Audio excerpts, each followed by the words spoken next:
Hello everyone, this is Banter Bill, and welcome to Citadel of Flame, Path 2 Dungeon Guide. This is not a speedrunning guide, but a guide meant for those who are new to the dungeon, or for those who need a refresher. For this path, you want Flame Legion Slaying potions, and for my mesmer, I use Power and Precision Food. So here, I am just going to talk to this NPC to start picking the path. Now, if you go to where the gate is, where these mobs will first spawn, they will spawn immediately after I choose the path, even if not everyone is there yet. So if you're there by yourself, you might want to be a bit careful.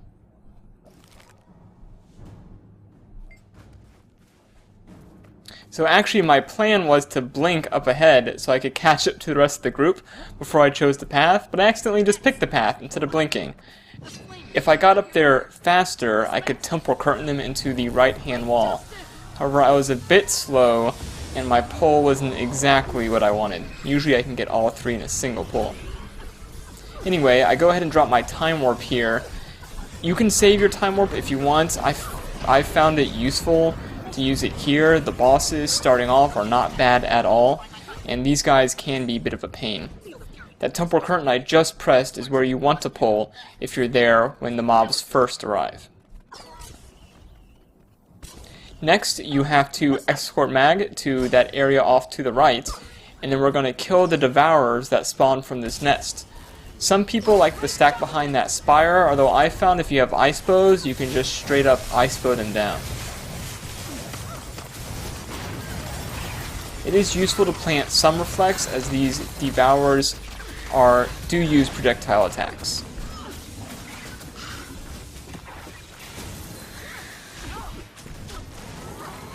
So we're just going to finish off the last devourer here, and then escort mag to the next spot he needs to go to. That's off to the right.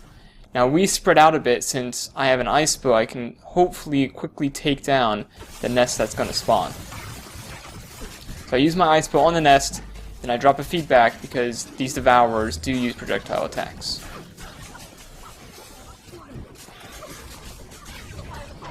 So we kill the nests, then we're on to the next group of 3.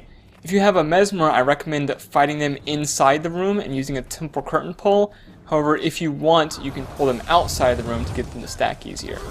Although I found that temporal curtain pull is pretty reliable. So I just temporal curtain, use 3 to immobilize, and if I have pistol, I use 5 to stun, so that ensures that they're not going anywhere. After that, pull the chains, and they're on to fight the first boss.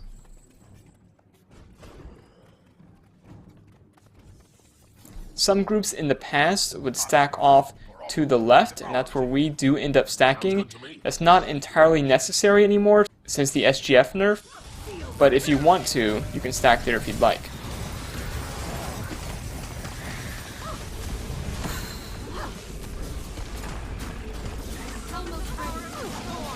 So we're just going to DPS down this boss. He does have a knockback, and his ads that he spawns has projectiles. He's going to spawn a huge devourer at the end. Just ignore it, focus down on the boss. In fact, if you have high enough DPS, you can kill him before the devourer even spawns. And that's what we do here. My time warp happened to get off cooldown as we were fighting that last 10%. So as a mesmer, I changed the portal. I'm going to use some portal tricks to bring the bombs back faster. If you're the last one in line, you want to be the one to talk to mag. It's expected that if you're the slowest, you need to talk to him.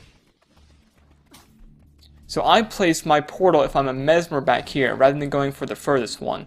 Just because I found it easier to use the portal to get multiple bombs if I'm back in this 3 rows of bombs back here. Now, we didn't have someone go back, so it takes a while for these bombs to spawn. So I blink over to the second bomb, place my portal, and then grab it again, and take the portal back. So I got 2 bombs, and I'm back out in the field. This part in the middle is a bit tricky. Those turrets do hurt, and you need either to reflect or dodge them, or you'll go down like my teammate there.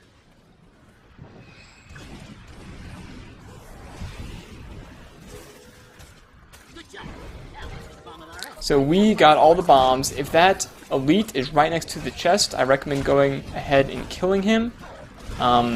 What you're going to eventually do is waypoint back to the first waypoint. Only one person needs to do this escort event that's coming up.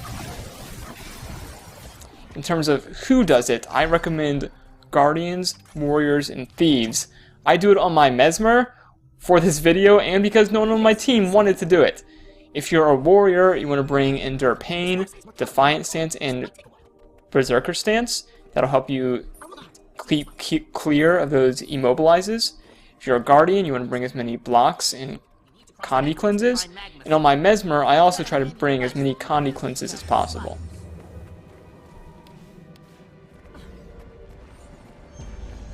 So I use Mass Invis to avoid the first couple. I'm using this flamethrower, or I guess ice thrower, to clear off these fires. And I got through pretty smoothly. I think I only get immobilized once here at the end, yeah. Now sometimes Mag does bug a bit and he stays back and fights these mobs, so I have to wait for him to die before he'll port over here to the magma site. As you saw, I used my World v World set to do that run. I didn't need damage, so I took the toughness and vitality just to make it a bit easier, just in case I would have gotten hit. And then once Mag talks to the magma site, we're going to take the new waypoint that's going to spawn.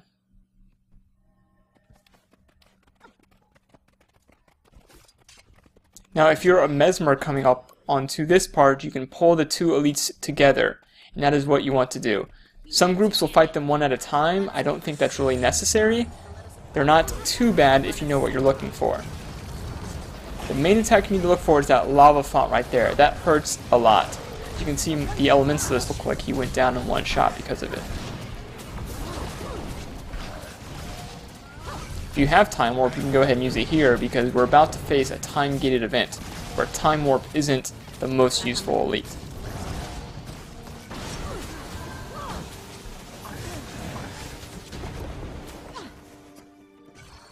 So we finally killed those two guys. For this next part, I recommend the Immobilize or Cripple skills. If you're a ranger, please fight on the bottom. Do not fight on that rock, or if you're any other range class. It just makes it harder for the rest of the group. There would only be 4 people down in melee range, and they take much more aggro. It's just harder to survive for everyone.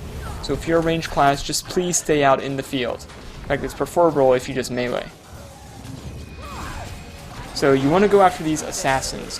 If 2 of those assassins get to Mag and backstab him, you lose the event.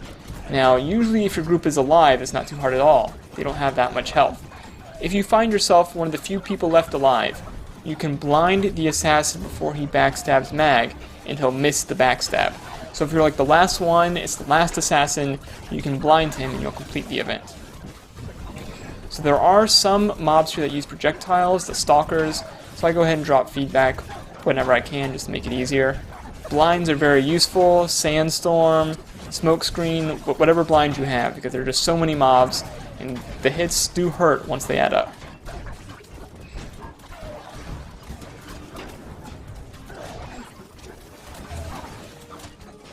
For the last 2 assassins, around 80 or so %, 2 of them will spawn at once.